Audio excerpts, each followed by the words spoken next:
여러분 반갑습니다. 여러분의 멘탈 전도사 천마스입니다. 저녁 시간이 다가왔네요. 오늘 보니까 좀 많이 빠졌더라고요. 좀 아쉽습니다. 좀 올라가도 시원찮은데, 코스피가 0.62%, 코스닥은 0.95% 빠졌습니다. 코스피는 2505.86이네요. 0.62% 빠졌는데, 외국인들이 7,200억 매도했고요. 개인들하고 기관들이 좀 샀습니다. 개인들 4,790억, 기관은 1,480억 정도 매수를 했고, 상위 종목 보니까 본주는 보합이고, 삼바가 한 0.7%, 현대차 1.1%, 기아가 1.18%, 셀트리온이 2.9%, 네이버가 0.5% 빠졌네요. 오른 종목은 하이닉스가 0.4, LG엔솔이 0.3, 오선주 0.1, KB금융 1.1% 올랐습니다. 그러니까 오르는 종목도 있고 뭐 떨어지는 종목도 있는데 상대적으로 보니까 떨어진 종목들이 좀 많았습니다. 하여튼 별로 안 좋았습니다. 코스닥은 0.9% 빠졌다 했죠. 오늘 외국인들이 2,600억 매도했습니다. 개인들은 2,500억, 기관이 260억 정도 매수를 했고요. 오른 종목에 레인보우하고 휴젤, 삼천당, 클래시스가 좀 올랐고, 알테오젠이 한 2.4% 빠졌네요. 에코프로비엠이 4.6% 빠지고 10만원이 깨졌죠. 91,300원. HLB 2.2%, 에코프로 2.68% 하락. 파마 리서치가 0.1% 빠지고요. 코롱티슈진 3.98% 빠졌네요. 리가켄바이오 4.7% 빠지고요. 하여튼 오늘 바이오 섹터가 그렇게 썩 좋지 않네요. 보니까 2차전지도 그렇고 에코 시리즈들도 상당히 많이 빠졌습니다.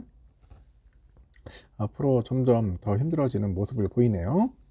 외국은 어떠냐? 상해 지수는 0.05%로 약간 보합권으로 끝났고, 심천 종합은 0.12% 조금 올랐네요.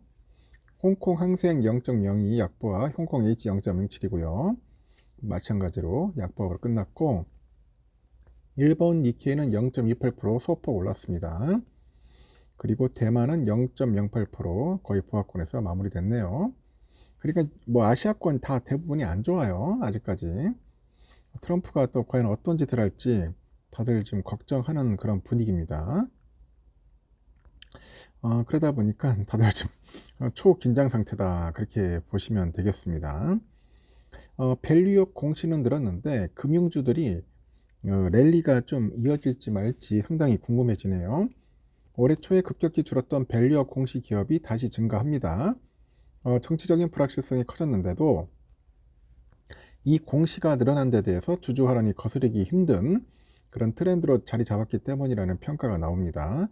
다만 공매도 자금이 메리츠 금융지주 등 밸류업 모범생을 겨냥하다 보니까 지난해와 같은 금융주 랠리를 기대하기는 어려울 것이다. 그런 전망이 좀 있어요. 한국거래소 보면은 지난달 밸류업 공시는 본공시랑 예고 공시를 합쳐서 20건이었어요. 전달 대비 4건 늘었고, 유가증권 시장에서 셀트리온, 삼양식품, 현대건설 등 13건이 공시됐고, 코스닥에서는 컴투스, SFA 등 7건이 있습니다. 밸류업 공시 기업수는 지난해 10월에 24건, 11월은 34건, 12월은 39건 연속 증가했다가 올해 1월에 8건으로 뚝 떨어졌고, 연초부터 밸류업 공시를 내기 어렵다는 점을 감안하더라도 계엄 사태랑 맞물려서 수치가 급감을 하다 보니까 밸류업 정책이 동력을 잃는 것 아니냐 그런 우려감이 나왔어요. 이렇게 정치적 불확실성이 극도로 커진 최근에 밸류업 공시가 대래 늘어나다 보니 주주 환원은 정치적 상황과 관계가 없다는 인식이 자리 잡기 시작했다는 그런 평가가 제기되는 거죠.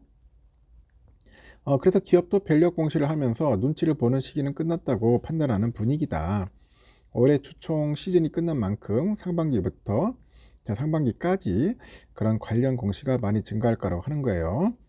금융당국도 기업의 밸류업 정책의 지속성을 강조하고 있는데, 일단은 금융위원회 부위원장은 지난달 28일에 대한상공회에서 금융산업위원들을 만나요. 밸류업 우수 기업에 대한 세제 인센티브가 국회에서 빨리 통과될 수 있도록 하도록 하겠다 강조를 했고요. 금융감독원 역시 지난 2일부터 밸류업 정책 설명회를 이어갑니다. 지난해 밸류업 정책으로 크게 올랐다가 기업 사태 이후로 조정받은 금융주가 다시 주목받네요.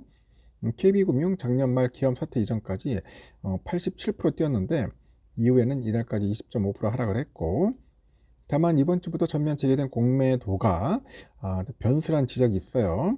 일부 금융주 공매도 탈취되다 보니 지난해와 같은 상세가 가능하겠냐, 그런 의견이 제기됩니다. 작년에만 76% 오른 밸류업 모범생 메리츠 금융지주가 대표적입니다. 메리츠 금융지주는 당기 순이익의 50% 이상을 자사주 소각과 배당 등 주주 환원에 쓰고 있고요. 순이익 대비 주주 환원 규모가 다른 금융사보다도 훨씬 크다고 합니다. 하지만 주가가 크게 올라서 공매도 타깃이 되고 있다는 거 참고하시면 좋을 것 같습니다. 하여튼 밸류업 중요한데 제대로 안 되는 것 같습니다. 우리나라는 참 그게 문제예요. 삼성은 58,900원 지금 현재 흘러가고 있네요. 애프터마켓에선 100원 정도 올라가는데 58,800원으로 마무리됐습니다. 58,800원 좀 아쉬운 면이 있고, JP 애들이 좀 105만 주 정도 매수를 했는데 알고 봤더니 JP 또 매도를 해요. 153만 주, 맥커리 152만, 골드만 111만, 많이 더 매도했네요. 그러다 보니 437만 주 정도 이렇게 매도를 했습니다.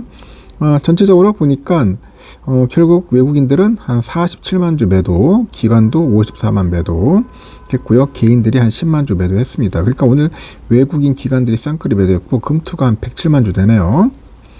그 정도로 마무리됐고요. 우선주는 어떠나 봤더니 오늘 꼴랑 50원 올랐습니다. 그래도 떨어지기보다는 하여튼 잘 가다가 쭉 꺾이더라고. 꺾이면서 힘이 좀 약간 부족했습니다. 골드만이 27만, JP 18만 3천 정도 이렇게 매수를 했고요. UBS 26만, 골드만 9만 1000주 정도 매도를 했는데 역시나 오늘 외인들이 순매도로 돌아섰습니다. 5만 주, 개인들이 7만 8천 매도를 했어요. 오늘 기관들 찔끔 사고, 그래서 우선주는 외국인하고 개인들이 쌍끌이 매도로 좀 약간 좀 쳐졌습니다. 좀 더 올라야 하는데 힘이 없어. 올랐다가 좀 빠지는 그런 모습을 계속 보이고 있더라. 아직까지 좀 불안해요. 지금 뭐가 불안하냐, 지금 대외적인 여건 환경이 불안한 거예요. 트럼프가 자꾸 관세 가지고 어떤 짓을 할지 모르니까 투심이 많이 꺾여서 그렇습니다.